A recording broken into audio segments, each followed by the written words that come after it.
శ్రీకృష్ణ పరబ్రహ్మణే నమః. భగవద్గీత మోక్ష సన్యాస యోగములోని అహంకారం బలం దర్పం శ్లోకంలో అహంకారం అంటే నేను నేను అని ముందుకు వచ్చేది అహంకారం అని తెలుసుకున్నాము. రెండవ పదమైన బలం, మనము కోరుకున్న దానిని పొందాలి అన్నా, పొందిన దానిని నిలుపుకోవాలన్నా బలము కావాలి. ప్రాపంచిక విషయాల కొరకు చూపే బలము పశుబలం, దీనిని విడిచిపెట్టాలి అని చెప్పారు. మూడవ పదము దర్పం. ధనము ఉన్నా, సంపదలు ఉన్నా, విద్య ఉన్నా, రూపం ఉన్నా, శక్తి ఉన్నా, కీర్తి ఉన్నా, పదవి ఉన్నా, తెలివితేటలు ఉన్నా, వాక్చాతుర్యం ఉన్నా, మనకు తెలియకుండానే మనలో ప్రవేశించేది ఈ దర్పమే. ఈ దర్పం వల్ల పెద్దలను తిరస్కరిస్తాం, అన్నీ నాకు తెలుసుననే అహంభావం ప్రదర్శిస్తాం.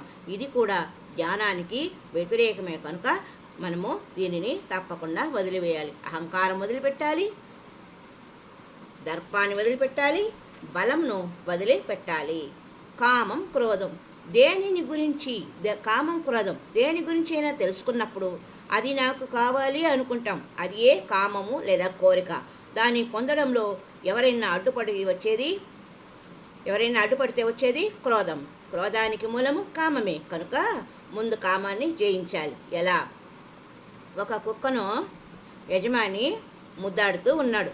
అది చూచి ఒక సాధువు, నీవు ఇలా కుక్కపై మక్కువతో ఉంటే అది ఎప్పుడో నిన్ను కరుస్తుంది కనుక దాన్ని దూరంగా తోసేయి అన్నాడు. ఆ యజమాని దాన్ని దూరంగా తోసేశాడు. కానీ అలవాటు చొప్పున ఆ కుక్క మళ్ళీ మళ్ళీ యజమానిపైకి వస్తూనే ఉంది. ఆయన ప్రతిసారి దాన్ని చీకొట్టడము, ముట్ట మీద దెబ్బ వేయడము, దాన్ని తోసేస్తున్నాడు. చివరికి అది రావటం మానేసింది. ఆ కుక్కయే ఇక్కడ కోరిక. మనం ఎన్నో జన్మల నుండి కోరికలను పెంచుకుంటూ తీర్చుకుంటూ ఇదియే గొప్పదని, జీవిత పరమార్థమని భావించాం. ఇప్పుడు మహాత్ముల యొక్క, గురువుల యొక్క మాటలు విని వాటిని దూరంగా తోసేయాలి అనుకున్నాం. అయినా ఆ కోరికలు అంత తేలికగా మనల్ని వదిలిపోవు. అయినా సరే మళ్ళీ మళ్ళీ ప్రయత్నించాలి. కోరిక కలిగినప్పుడల్లా వాటిని చీకొట్టాలి.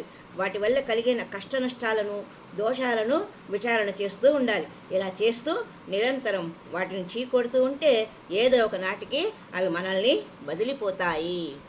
ఇది కామం, క్రోధం, బలం, దర్పం, అహంకారం అన్న పదాలకు వివరణ.